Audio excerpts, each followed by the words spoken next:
ማዕዘን ሊስቲንግ ቤተሰቦቻችን እንዴት ናችሁ? እንግዲህ በዛሬው ቪዲዮ ይዘንላችሁ የመጣ ነው ሱቅ በመሃል መርካቶ በኔት ኤሪያ እየተሸጠ ወዳለበት ቦታ ነው ጎራ ብለን ያለ ነው። እስቲ ውስጥ እንግባና ያለውን ነገር እናያለን። አብራችሁን ቆዩ። እሺ እንዴት ነሽ? እንኳን ደህና መጣሽ ዛሬ በድጋሚ ወደ ቢሮአችን። አመሰግናለሁ። እንኳን ደህና ቆየኸኝ። እንግዲህ ዛሬም በድጋሚ ተገናኝተናል። ያው አንዳንድ ነገሮችን ሰምተን ነው ዛሬም ጎራ ያለውና የሰማነው ነገር እውነት ይሆን ወይ የሚለውን ነገር ነው ዛሬ ውስጥ ድረስ ገብተን ለማጣራት የፈለግነው ማለት ነው። ከዛ በፊት ግን እስቲ ትንሽ ነገር ንገረኝና ስላለው አዲስ ነገርም ደግሞ በደንብ ታብራራልኛለህ። ሁሌም እኛና እናንተ የምንገናኘው በአዲስ ነገር ነው። ዛሬ ደግሞ በሰዓት ለረጅም ጊዜ ሲተዋወቅ የነበረ ሎኬሽን ወይም ደግሞ ፕሮዳክት የለቀቅንበት ወቅት ነው። ምናልባት ከዚህ በፊት እዚህ ቢሮ በተደጋጋሚ መታችኋል። እሱም ፒያሳ ላይ መኖሪያ አፓርትመንቶችን ባለ 24 ወለል አፓርትመንቶችን አቅርበን እንደነበር ይታወቃል። ከመታወቁም በላይ ገዝተው የተጠቀሙ ሰዎች አሉ። ለመኖሪያ ለንግድ፣ ብዙዎቹ ለተርፍ እንደ ቢዝነስ ሲርሻሙበት ሲረባረቡበት የነበረ ሎኬሽን ነው ፒያሳ ማለት። ብዙዎቻችሁ ታውቁታላችሁ፣ ገዝታችኋል። ከ70% በላይ ማለት ነው።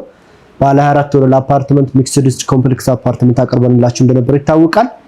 ባለ 1 መኝታ ባለ 2 ባለ 3 እንግዲህ ምን ያክል እንደገዛችሁ በምን ያክል ብር በዛን ጊዜ 10% ቅድመ ክፍያ ዛሬ ላይ ግንባታው እንኳን ደስ ያላችሁ። ኦልሞስት በፊት ቁፋሮ ላይ እንደነበረ የገዛችሁ ሰዎች አላችሁ። ዛሬ ማት ፋውንዴሽኑ ተሰርቶ አልቆ ፈርስት ቤዝመንት ጨርሰን የሰከንድ ቤዝመንት ስላብ እየተሞላ ነው። እንግዲህ ለገዛችሁ ደንበኞች ለሁላችሁም በዋትስአፕ በቴሌግራም እንልክላችኋለን። በዚሁ አጋጣሚ እንግዲህ የገዛችሁ ደንበኞች ከዚህ በፊት ከኛው ላይ እንኳን ደስ ያላችሁ ብለናል። ስለዚህ አሁን ደግሞ ዛሬ ባቀረብነው ፕሮዳክትም እንደተረቀቀ ንገሩኝ ብላችኋል። ለእናንተ በስልክ መንገር ይቻላል፣ ስልካችሁ ስላለኝ ማለት ነው።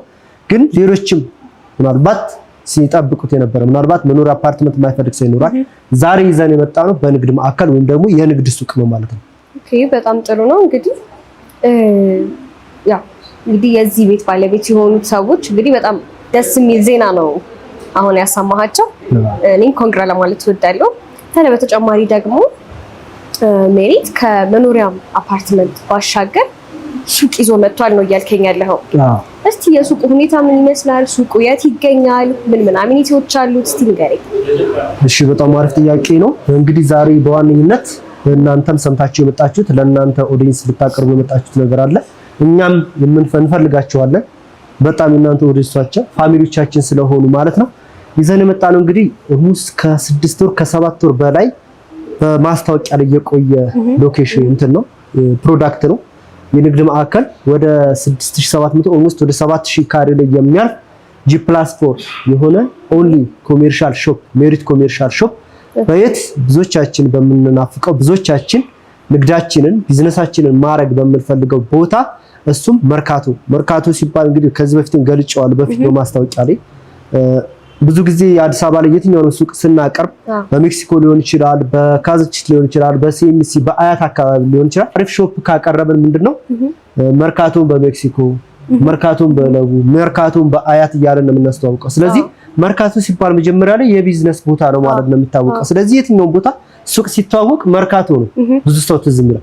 ስለዚህ እኛም ያንን ብለን በመርካቶ በተክለ ሃይማኖት ቤተክርስቲያን ጋዛ ተክለ ሃይማኖት ሆስፒታል ፊት ለፊት ቀደም እንዳልኩት ወደ 7000 ካሬ ላይ የሚያርፍ G+4 የሆነ ከግራውንድ እስከ 4ኛ ኦንሊ የሱቅ ብቻ ማለት ነው።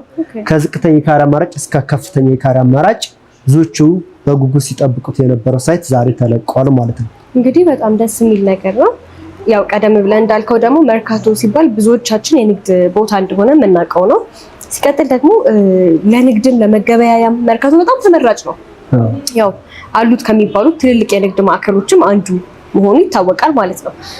በመርካቶ ከ1 እስከ 4 ሱቅ ይዞ መምጣቱ በእርግጥ ደስ ይላል። በመርካቶ ሱቅ በመግዛታቸው ደንበኞች እንደው የሚጠቀሙት ጥቅም ይኖር ይሆን ወይም ደግሞ እዛ በመርካቶ መሀል የሱቅ ባለቤት በመሆናቸው ምን የተለያየ ጥቅሞችና አዳዲስ ነገሮች ሊያገኙበት ይችላሉ? ማንኛውም ሰው እንደ መርካቶ በነገራችን ላይ ከአፍሪካ ጭምር በገበያ በማርኬቲንግ ዙሪያ የሆነ ደረጃ ውስጥ አለበት። እንደ ኢትዮጵያ ብቻ ሳይሆን ማለት ነው። እንደ ኢትዮጵያ ማንኛውም ሰው የሆነ ነገር መግዛት ሲፈልግ እስቲ መርካቶ ሂዱና ፈልጉ ነው የሚባለው።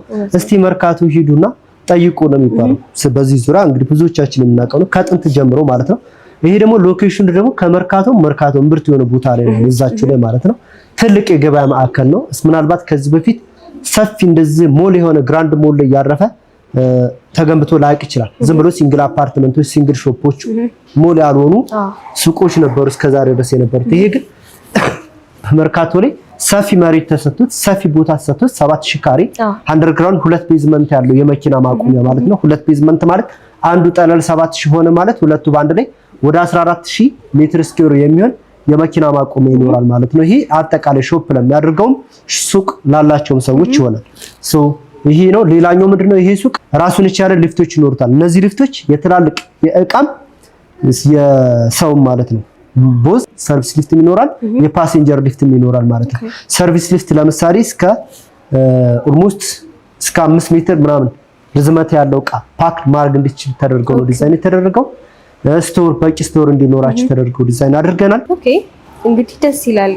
በመሃል መርካቶ እንደዚህ አይነት ዘመናዊ የሆነ ሞልን ይዞ መቅረብ እጅግ ደስ የሚል ነገር ነው። በተጨማሪ ደግሞ ምንም አይነት የፓርኪንግ ችግር እንደማያጋጥም ተደርጎ ለደንበኛ ለባለቤትም አስም ተደርጎ መሰራቱ የቤዝመንት ነገሩ በጣም ደስ ይላል። እስቲ ታዲያ ስለ ሱቆቹ አንዳንድ ነገር በላይ። እሺ ወደ ካሬ ዝርዝሩ ስንመጣ እንግዲህ G+4 ነው። ግራውንድ ፈርስት ሰከንድ ሰርድ በዛው ልክ ግራውንድ ላይ ሾፕ የሚገዛና አራተኛ ፍሎር ላይ ሾፕ የሚገዛ እኩል አይሆንም ዋጋው። ለምን?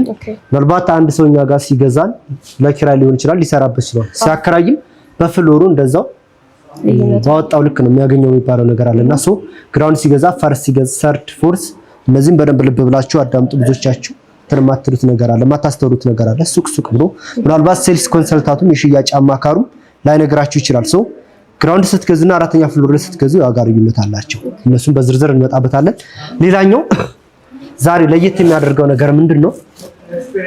ይሄ ሪል ስቴት ጀነራል ፕሮፐርቲ ሲባል ፕሮፐርቲ የምንድና የኔት ኤራ ፕላስ ኮመን ኤራ ማንኛውንም አፓርትመንትም ይሁን ሱቅ ስንሸጥ የሚሸጠው በግሮስ ኤራ ነው። እኛ የምናውቀው ግሮስ ነው። ግሮስ ምናልባት ላያውቁት ይችላሉ፣ ግን አንዳንድ ከስተመሮች ጠይቀው ያንን አውቀው ዲቴል በደንብ ወደ ስራ የሚገቡ ወይም ዲል የሚያደርጉ ሰዎች አሉ። ዛሬ ግን በዛው ምናልባት እኛ ጋር ብቻ አይደለም ነገም ተነገ ወዲያ ቤት ልትገዙ ትችላላችሁ፣ ሱቅ ልትገዙ ትችላላችሁ። በምትገዙበት ሰዓት መጠየቅ ያለባችሁ ነገር ከውል በተጨማሪ አንድ ምስጢር ልንገራችሁ። አፓርትመንት ስትገዙ ኮመን ኤሪያ የሚባል ነገር አለ። ኮመን ኤሪያ የሚባለው ምንድነው? የሆነ ስፔስ አለ። ያን ስፔስ እዛ መኖሪያ አፓርትመንት ላይ ወይም እዛ ፕሮፐርቲ ላይ የሚኖር በጋራ ሼር የሚያደርጉት ነገር ማለት ነው።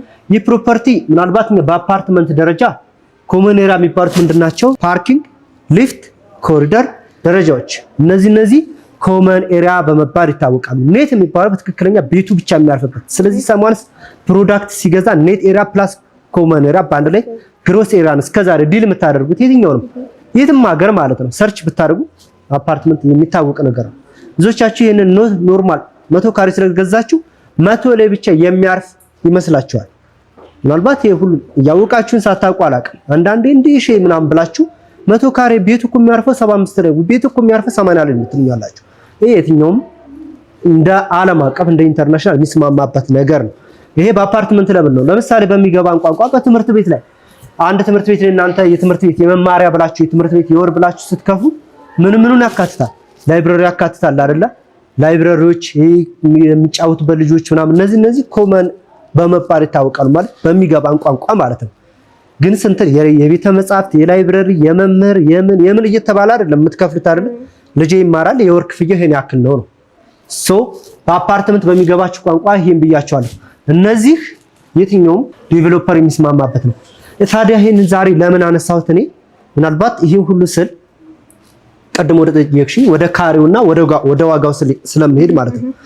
እኛ ጋር ለምሳሌ ኮመን ኤሪያ አንድ የመኪና ምሳሌ ብንነሳ በአንድ ቪኤት ሊሆን ይችላል፣ ያሪስ ሊሆን ይችላል፣ ቪትስ ሊሆን ይችላል።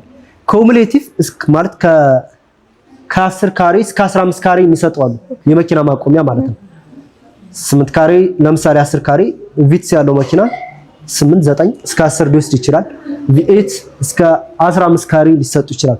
ግን አማካኝ 12 ካሬ የመኪና ማቆሚያ የትም ቦታ ይቀነሳል።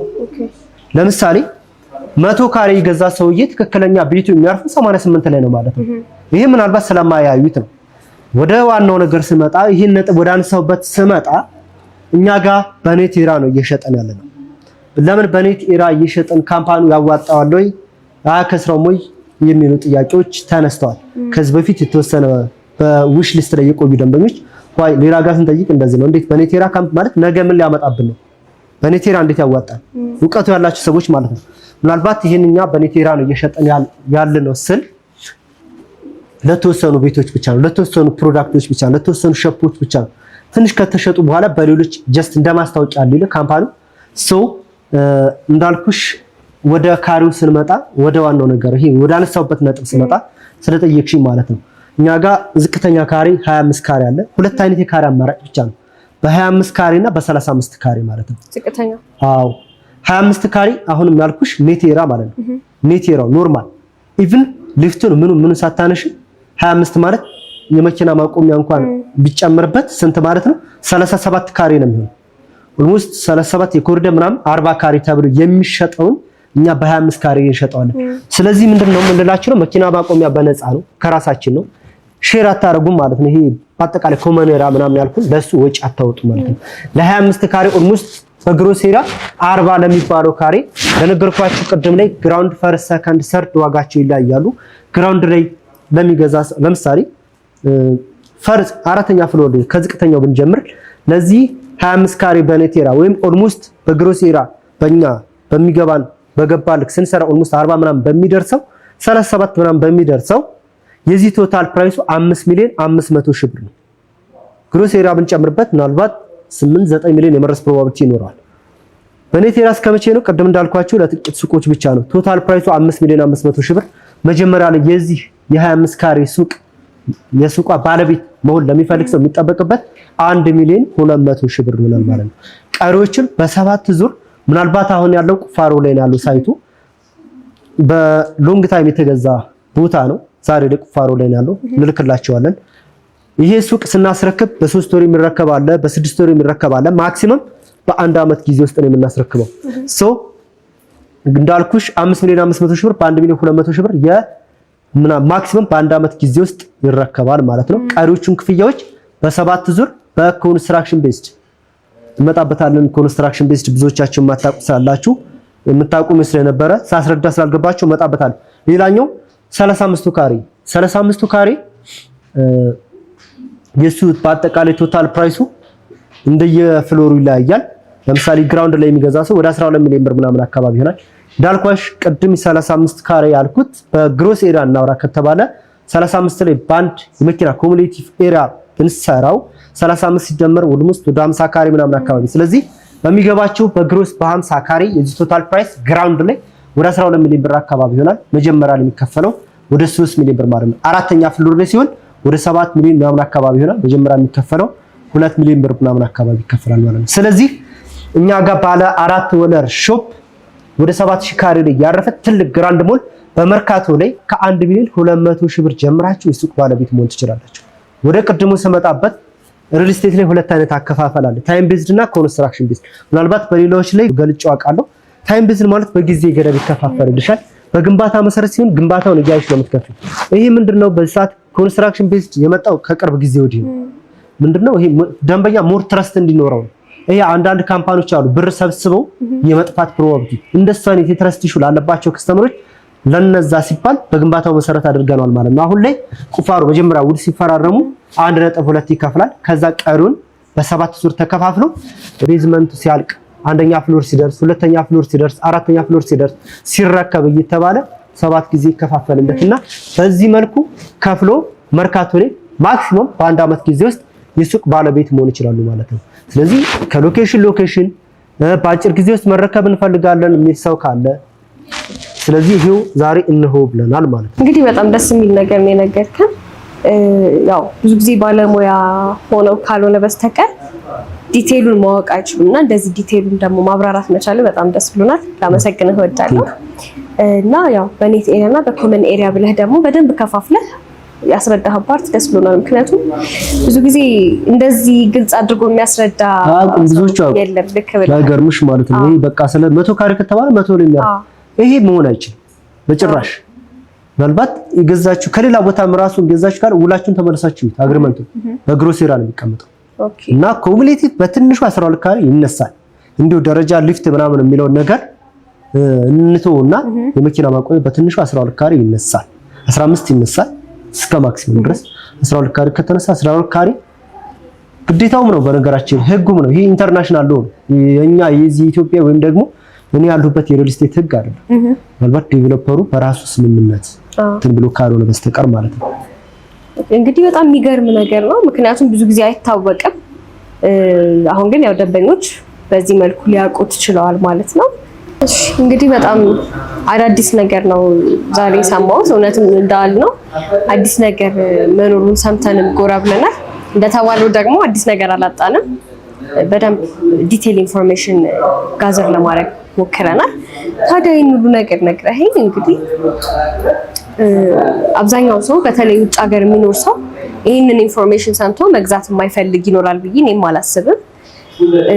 እንዴት ነው ለእነሱ ተደራሽ መሆን የምንችለው ታዲያ?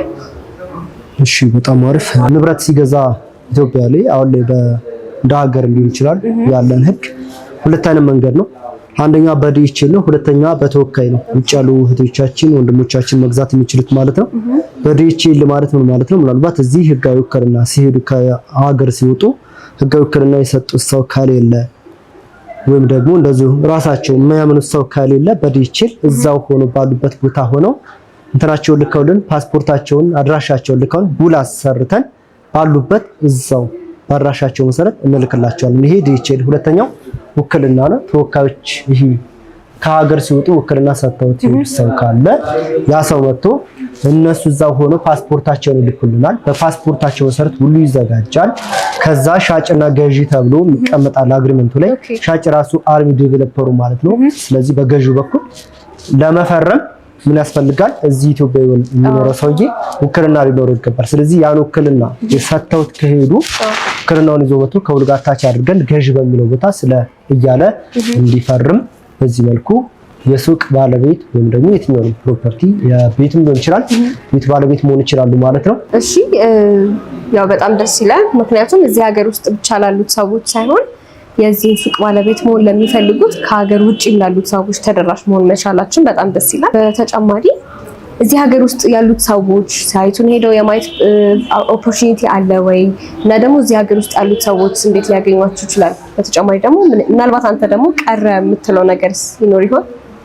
እሺ በጣም አሪፍ። ብዙዎቹ ደንበኞች በተለይ ከኔ ጋር ኮንታክት የሚያደርጉት የውጭ ደንበኛ ነው። ጥያቄ የለውም። በካናዳ፣ በአሜሪካ፣ በጀርመን የሚኖሩ ደንበኞች ከዚህ በፊት ብዙዎቹን የቤት ባለቤት አድርጋቸዋለሁ። ምናልባት እስካሁን በሱቅ ያላደረስኳቸው ሱቅ ደግሞ እንግዲህ ማንም በሚጓጓበት ቦታ በመርካቶ ላይ አቅርቤላቸዋለሁ።